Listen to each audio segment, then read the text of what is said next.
the word printout here. I'm positioning it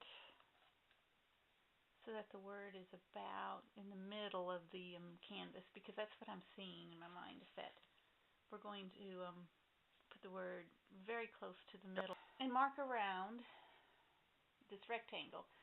I'm just wanting a general rectangular shape, because also what I'm seeing in my mind's eye is that the red block that the word is going to rest in isn't going to be exactly in the center, and it's not going to cover very much of the page. In fact, I think the red block is going to cover approximately that size.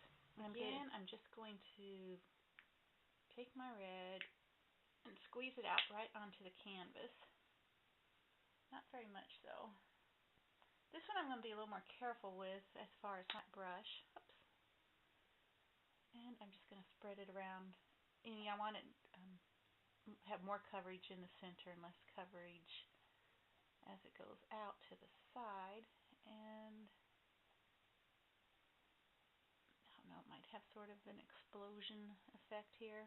We'll see. This is just, first layers. So I can go back over and adjust and layer as I want.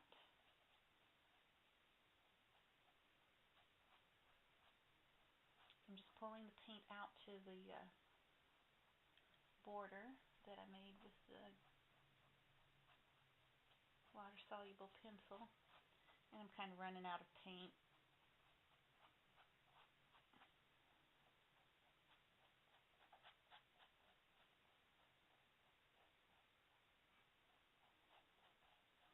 But I don't think I'm going to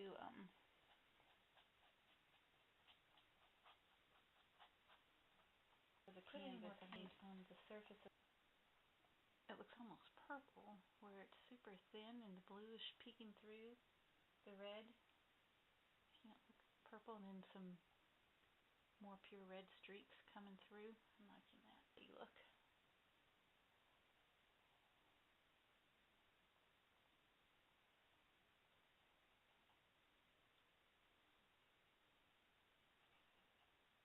And I might add more red back in there after it all dries.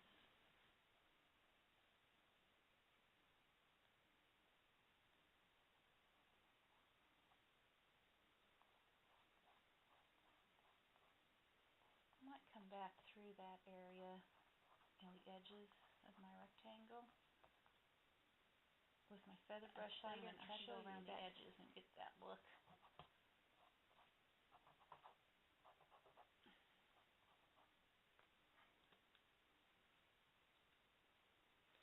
It's hard to tell sometimes. We'll see. Okay, I'm going to quit because I let that dry. I'm going to go walk our dog, and I'll be back.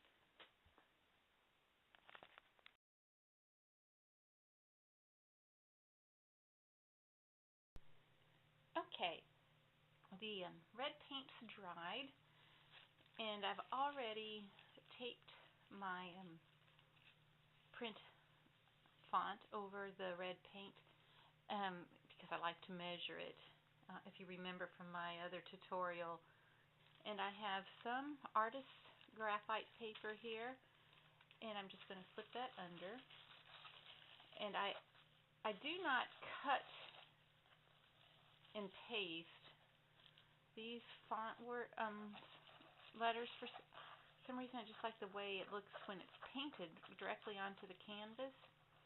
And so I'm actually using the font as a template, and I'm going to go over the outside of each of the letters, and then it will be in the graphite paper. We'll put it on the canvas. Okay, I've traced the letters onto the canvas. I'm going to bring it a little closer. The graphite is a little bit difficult to see on the red, but I can see it real clearly. And I am going to go ahead and begin painting those letters white. I'm going to use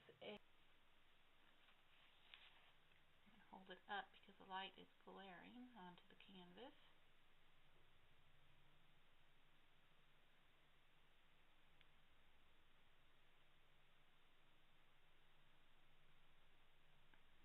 So you can see, actually I probably could go flat using this brush. And if you go outside the line a little bit like I just did, that's nothing to worry about. I'm just going to touch it up. I'm cleaning my brush. I think I'm going to touch it up. I might make it worse. Yeah, it's smearing a little bit. My brush didn't get clean enough. So I'm going to take a Q-tip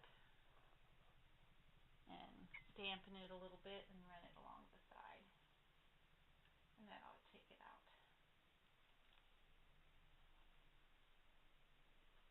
Go over it again. And it's just easier to do it while it's still really fresh than trying to do it even if it's just dried a little bit. So I'm going to go ahead and turn off the camera while I finish painting.